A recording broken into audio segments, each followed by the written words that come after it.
네, 오늘 본문 20절을 보면 왜 이스라엘 백성들이 사무엘의 말과 하나님의 말씀을 듣기를 거절하고 하나님의 뜻을 거역하면서까지 그들에게 왕을 달라고 하는지를 알 수 있습니다.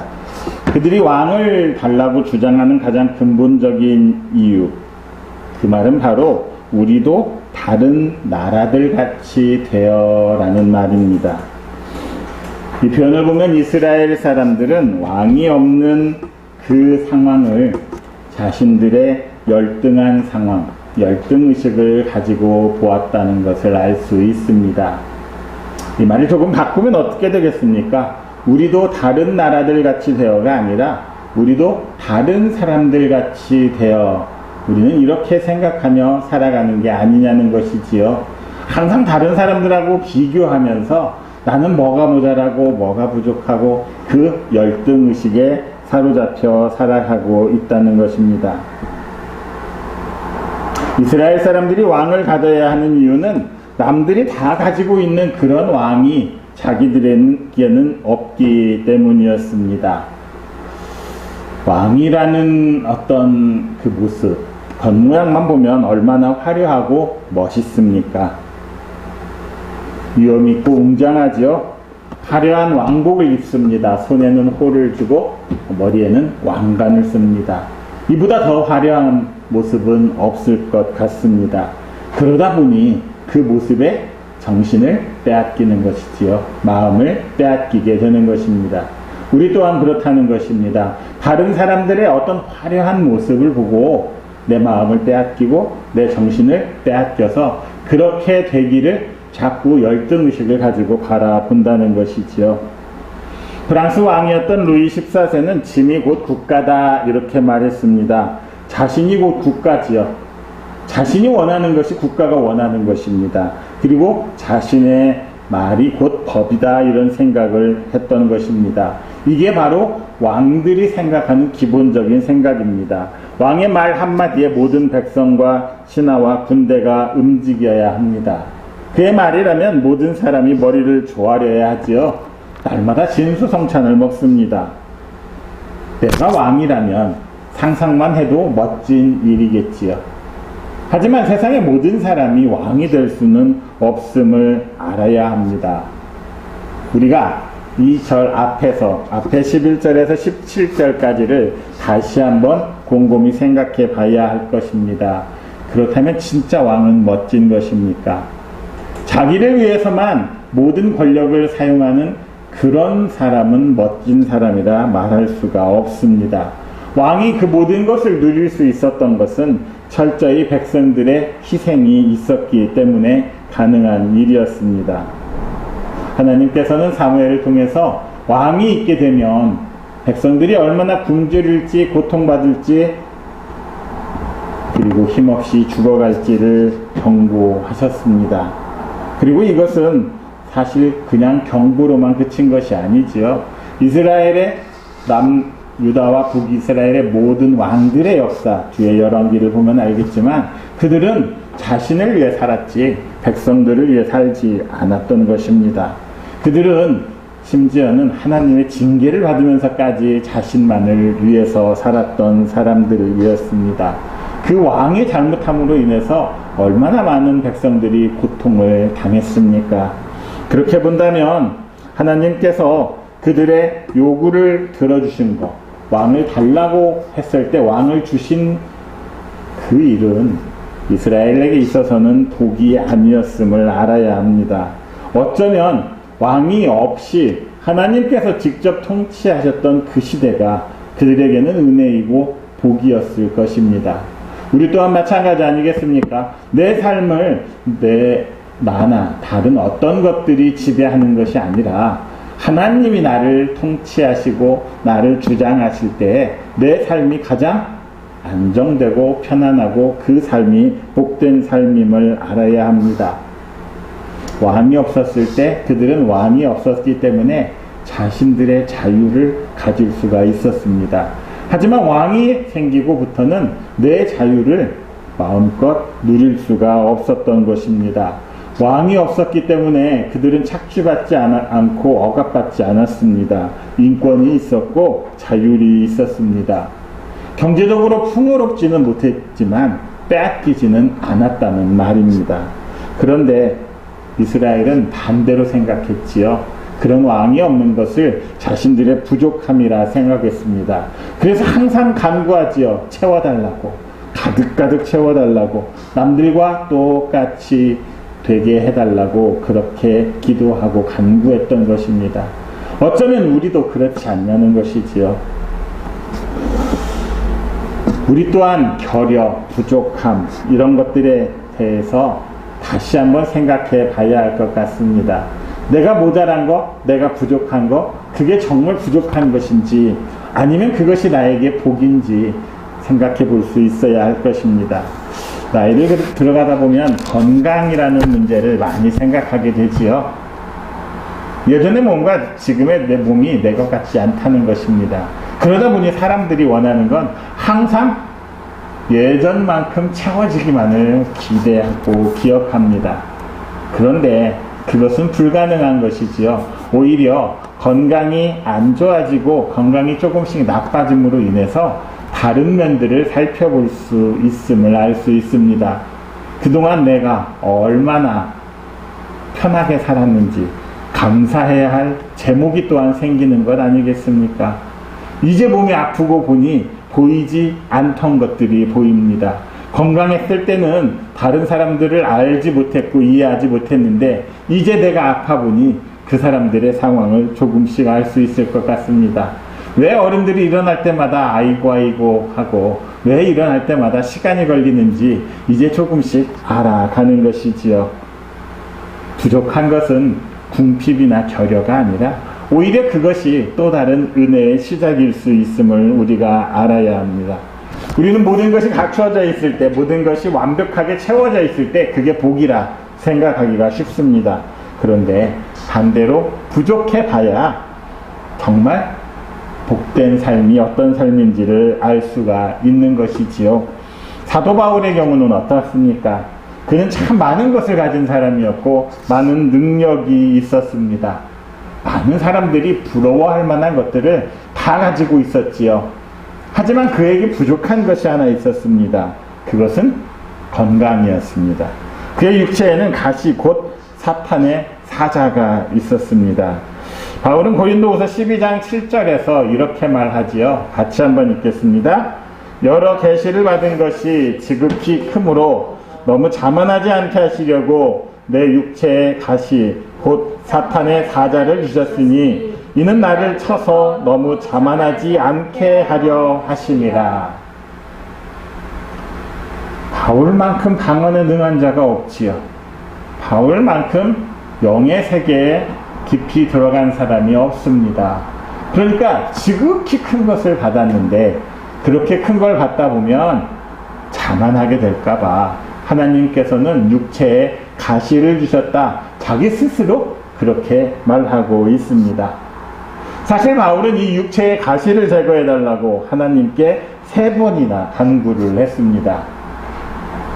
이 3번이나 간구했다는 말은 그냥 기도 3번 했다는 것이 아니라 보통 이분들 이스라엘 사람들이 기도한다 하면 40일을 한 번으로 칩니다. 그러니까 40일을 3번을 했다는 얘기겠지요. 그렇게 간절하게 원했던 것입니다. 뒤에 보면 바울이 눈이 굉장히 안 좋았다고 하지요. 눈이 잘 보이지 않았고 심지어는 요즘으로 말하면 간질 같은 병도 있었던 것 같습니다. 그러니 그 위대한 지도자가 얼마나 힘들었겠습니까? 그래서 자기도 3번이나 하나님께 간구를 했지요. 그런데 하나님께서 주신 응답은 무엇이었습니까? 내 은혜가 내게 족하도다. 너는 이미 충분한 은혜를 받았고 그 육체의 가시마저도 너에게는 은혜라 말하고 계십니다. 하나님께서는 이와 같은 육체의 가시를 통해서 바울이 교만하지 않게 하셨습니다. 그런 약함이 있었기에 그는 자만하지 않고 교만하지 않고 자신을 믿지 않고 그의 능력을 믿지 않고 그리스도의 능력이 그에게 머물 수 있게 되었던 것입니다. 그런 부족함이 있었기에 바울은 온전하여질 수 있었던 것입니다. 사람들은 무엇인가가 부족하면 그것이 열등의식으로 나타납니다. 그런데 이 열등의식은 좋은 쪽으로 나타나는 게 아니라 더 노력하고 더 성실하게 뭘 해서 그것을 채우는 쪽으로 나타나는 것이 아니라 왜곡되게 나타납니다. 그래서 그 열등의식은 항상 좋지 않은 모습으로, 악의 모습으로 나타나기가 쉽습니다. 그런데 이상하게도 하나님께서는 그 어느 누구에게도, 사람 어느 누구에도 완벽함과 완전함을 주지 않으셨습니다. 사람은 누구나 부족합니다. 아무리 뛰어나 보이는 사람이라 할지라도 조금씩의 부족함은 다 있는 것이지요. 그것이 겉으로 드러나느냐 드러나지 않느냐의 차이만 있을 뿐입니다. 누구에게나 결점은 있는 것입니다. 그런데 그 결점이 있고 부족함이 있기에 하나님께서 내게 은혜를 베풀어 주셨다, 이렇게 생각을 해야 합니다. 이 부족함이 열등의식으로 나타나면 악한 모습이 되기에 그 부족함이 있기에 하나님의 은혜가 나를 채워서 온전하게 하신다 라고 생각을 해야 하는 것이지요. 내가 약하기 때문에 그것이 온전하게 될 수 있는 것입니다. 만약에 내 안에 모든 것이 가득 차 있다면 나에게는 더 이상 그리스도의 능력이 들어올 자리가 없지 않겠습니까? 그러니까 나에게는 더 이상 그리스도의 능력이 머물지 않는 것입니다. 내가 비어있는 자리가 있기에, 내게 부족함이 있기에 그리스도의 능력이 나를 덮어주시고 채워주시고 온전케 해주심을 알아야 할 것입니다.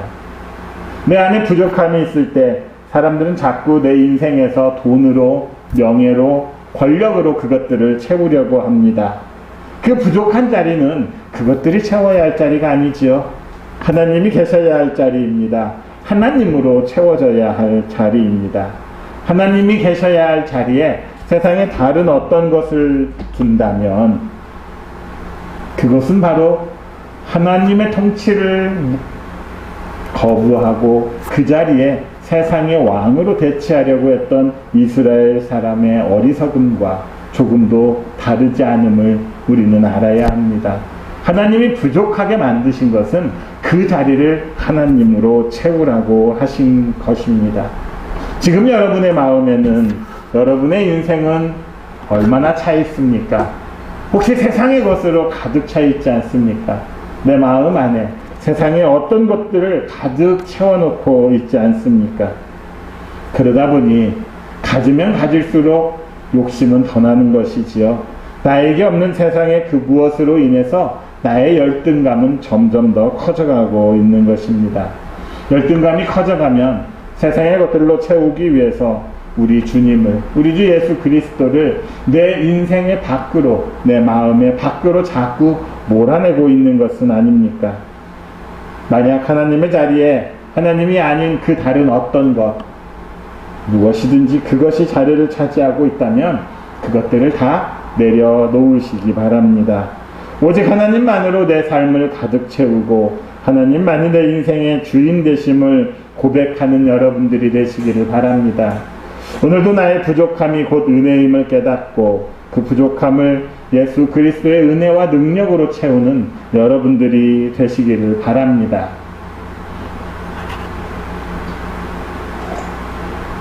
이제 사무엘상 9장 1절에서부터 10장 27절에 보면 이스라엘이 그토록 원했던 이스라엘의 초대 왕 사울왕에 대한 이야기가 나옵니다. 하나님께서 사울을 선택하시고 이제 그 사울이 왕이 되는 과정들을 보여주고 있습니다. 그 중에서도 오늘 본문 조금 넘어서서 14절까지를 보면 이제 사무엘과 사울이 어떻게 처음에 만나게 되는지, 어떻게 해서 사울이 사무엘이 있는 그곳까지 찾아가게 되는지를 보여주고 있습니다. 사울은 아버지 기스로부터 사원 한 명을 데리고 가서 아버지가 잃어버린 암나귀들을 찾아오라, 이런 명령을 받습니다. 아버지의 명령대로 암나귀를 찾기 위해서 온 이스라엘을 다녔지요. 사울은 결국 암나귀들은 찾지 못합니다. 너무 길어지다 보니까 아버지가 암나귀를 걱정할 것이 아니라 자신들을 걱정할까가 그런 생각이 들어서 이제 집으로 돌아가고자 합니다. 그런데 돌아가는 길에 사환이 얘기하죠. 여기에 아주 존경을 받는 하나님의 사람이 한 분 계십니다. 오늘 본문에는 안 나왔지만 그분이 바로 사무엘 아니겠습니까? 그래서 그 사무엘을 만나기 위해서 라마성으로 이제 가게 되는 과정이 나오는 것이지요.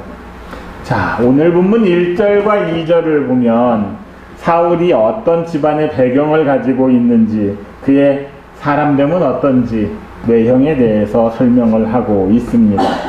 1절은 사울의 아버지 기스가 베냐민 지파였다는 사실을 계속해서 강조합니다. 처음에 베냐민 지파의 기스라 이렇게 나와 있지요. 그리고 마지막에 또 현손이며 베냐민 사람이더라 이렇게 나와 있습니다. 성경에서 반복해서 쓰였다는 말은 강조를 나타냅니다. 베냐민, 베는 아들을 말합니다. 야민은 오른손을 뜻합니다. 그러면 베냐민은 오른손의 아들이라 이런 뜻이 있겠지요. 구약에서 오른손은 어떤 손입니까? 능력의 손, 의로운 손, 하나님의 도우심을 뜻하는 손입니다. 그래서 하나님의 강한 오른손이라 하지요. 베냐민 지파는 바로 오른손의 지파입니다. 하나님의 능력을 가진 지파, 하나님이 특별히 도우시는 지파, 이런 뜻을 가지고 있습니다. 사울의 아버지 기스가 베냐민 지파라는 것을 2번이나 강조하신 것, 그것은 이스라엘의 초대 왕이 베냐민 지파에서 뽑힐 것이라 사무엘이 그렇게 예언을 했기 때문입니다. 그러니까 이스라엘의 초대 왕은 하나님의 도우심을 받는 그런 지파에서 나왔던 것입니다. 인간적인 조건으로 볼 때 사울은 베냐민 지파로서 이미 예언에 합당한 사람으로서 조금도 결격 사유가 없는 아주 적합한 인물이었다는 것입니다. 자, 그렇게 능력 있는 베냐민 가문일 뿐 아니라 사울의 아버지는 유력한 사람이라 이렇게 말하고 있습니다. 아마 뒤에 사환, 종을 부릴 정도가 되는 거 보니 상당히 부유하고 재산이 있었던 것으로도 보여집니다. 그리고 또한 사울이 찾으러 갔던 이 암나귀는 평민들이 탈 수 있는 그런 게 아니었습니다. 귀족들이나 자신들의 부를 과시하기 위해서 타고 다니는, 요즘으로 말하면 차에 등급이 있듯이 암나귀 역시 상당한 부를 소유한 사람들만이 부릴 수 있는 그런 거였던 것이지요. 그래서 우리도 어떤 차를 타면 야, 부자다 하는 생각이 드는 것만큼 그 당시에 암나귀를 타고 다녔던 것은 저 사람은 부자구나, 그걸 금방 알 수 있었을 것입니다. 자,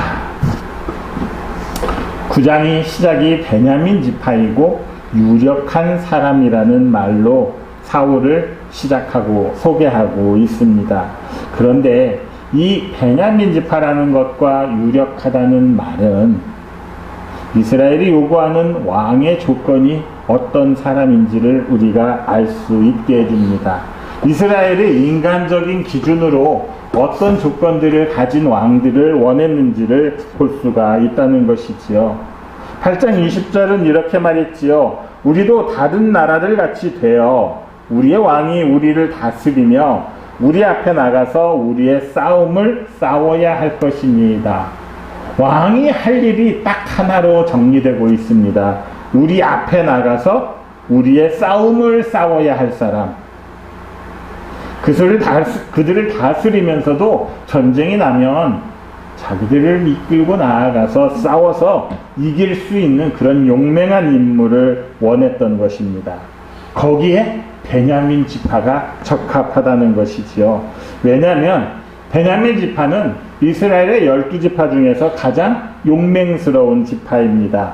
창세기 49장 27절은 베냐민 지파를 이렇게 말합니다. 같이 읽습니다. 베냐민은 물어뜯는 일이라 아침에는 빼앗은 것을 먹고 저녁에는 움킨 것을 나누리로다. 물어뜯는 일이라 표현하고 있습니다. 얼마나 용맹스럽고 날카로운지 포악한지도 보여주고 있지요. 아침에는 빼앗은 것을 먹고 저녁에는 그 빼앗아서 움키고 있는 것을 나누어 먹는다 말하고 있습니다. 그렇게 용맹스러운 베냐민 지파였기 때문에 사사기 20장과 사사기 21장을 보면 베냐민 지파는 이스라엘 12지파 중에서 자신들을 제외한 나머지 11지파와 싸움을 합니다. 비록 3차 전쟁에서 패해서 지금은 아주 작은 지파에 머물러 있지만 1차, 2차 전쟁에서는 승리를 거두었던 한 부족이 11부족을 상대로 해서 1차, 2차를 이겼던 그렇게나 용맹한 부족이었던 것입니다. 바로 이스라엘이 원하는 모습이 거기에 있었던 것이지요. 그리고 유력하다는 것, 앞에서 해석처럼 부자라는 해석도 있지만 이 말은 또한 용사를 가르치기도 합니다. 2절에 보면 사울의 외형이 나와 있지요. 뭐라고 표현하고 있습니까? 키는 모든 백성보다 어깨 위만큼 더 컸더라. 보통의 사람이 아닌 거인이었다는 것을 말해주고 있습니다. 가장 용맹스러운 지파에서 가장 거인과 같은 용맹한 사람이 바로 사울이었다는 것을 말해주고 있던 것이지요. 이스라엘 백성들이 원하는 왕은 용사였습니다. 그들은 자기들의 조건에 조금도 부족하지 않은 사람을 원했던 것이지요. 그런데 하나님은 그 조건을 들어주셨다는 것입니다. 사람들이 원하는 그것들을 채워주셨다는 것입니다. 이 왕, 사람들이 원했던 이 왕, 우리가 잘 알듯이 사울왕의 최후는 어떻게 되었습니까? 정말 그는 이스라엘을 하나님이 원하시는 방향으로 끌고 갔습니까? 사람들이 원하는 것, 사람들의 욕심의 결국은 무엇이라고 말하고 있습니까? 사울은 블레셋으로부터 이스라엘을 구원하지 못했습니다. 물론 처음에는 괜찮아 보였지요. 하지만 그는 점점 하나님의 뜻과는 멀어져 가는 사람이 되고 말았습니다. 블레셋으로부터 자신들을 구원하기는커녕 블레셋과의 전투, 길보아 전투에서 그 자신도 죽고 자신의 아들들까지 다 죽고 맙니다. 이렇게 사람들이 요구하는 왕의 모습, 사울의 모습으로는 인간적으로 볼 때는 참 완벽하고 위대해 보였습니다. 그런데 한 가지 빠진 모습이 있지요. 1절과 2절에서 사울을 소개하고 있지만 사울이 하나님을 향한 믿음이 어떠했는지 그런 얘기는 한마디도 언급되고 있지 않습니다. 그가 가진 믿음에 대해서는 언급이 없다는 것입니다. 외형에 대해서는 자세하게 설명하고 그의 가문의 배경에 대해서는 자세하게 설명하고 있지만 그가 어떤 믿음을 가졌는지는 알 수가 없다는 것이지요. 이것은 무엇을 예고하고 있습니까? 아무리 인간적으로 위대하고 화려해 보인다 할지라도 하나님의 마음에 합한 사람, 주님께 속한 사람이 되지 않는다면, 그런 신앙이 없다면 인간적인 위대함과 화려함, 그것은 결코 오래가지 못한다는 것이지요. 아침 안개같이 쉽게 사라져 버린다는 것을 말해주고 있습니다. 아무리 유력한 사람이라 할지라도 하나님께서 함께하지 않는다면 그 결과는 너무나 허무할 것임을 보여주고 있습니다. 오늘날 세상은 겉으로 화려해야 합니다. 힘을 가지고 있는 것처럼 보여야 높은 평가를 보여줍니다. 하지만 우리 성도들은 거기에 마음을 빼앗겨서는 안 된다는 것을 알 수가 있습니다. 성도들은 그가 얼마나 내면이 가득 찬, 꽉 찬 사람인지를 보아야 합니다. 무엇보다도 그의 믿음이 어떠한지를 봐야 하겠지요. 특별한 사람을 선택하고 뽑을 때에는 겉으로 보이는 외형만으로, 그가 하는 말만으로 평가해서는 안 된다는 것을 알 수가 있습니다. 세상은 너무나 겉모습에 치우쳐서 겉으로만 보이는 그런 사기를 치며 살아가려는 사람들이 점점 늘어나고 있는 것 같습니다.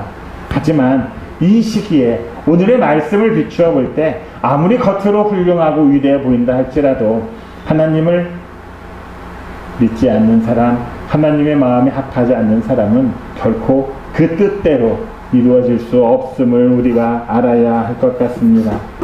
오늘도 세상에 나아가서 세상 사람들의 기준을 만족하느라 애쓰는 것이 아니라 오히려 하나님의 기준을 만족시키고자 애쓰고 힘쓰는 여러분 모두가 되시기를 그리스도이신 예수님의 이름으로 축원합니다.